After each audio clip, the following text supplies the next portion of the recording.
咱台湾最近疫情当咧滚价，税务机关也提醒民众讲，若要报税是会当利用网络加手机来进行报税。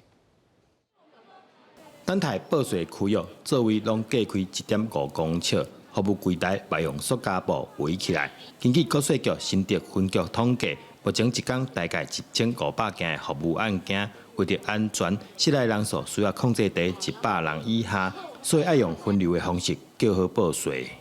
民众的自主性还蛮高的，口罩其实都戴得紧紧的，不管在任何的地方，其实他们大家都会互相提醒。如果有更多的民众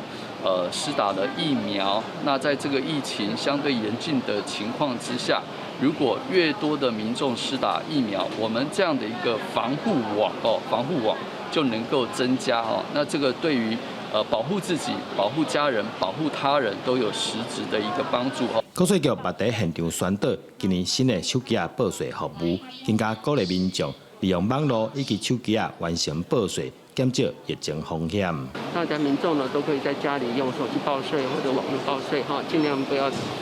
就是少走马路哈，这样的一个情形下对自己对家人和对整个一个生态都非常有帮助的。另外，目前新竹市有1380人注过疫苗，疫苗存量各有够用，而且已经开放3区卫生所，让民众会使去注。市府呼吁民众赶紧去注疫苗，降低感染的风险。记者刘君豪新竹报道。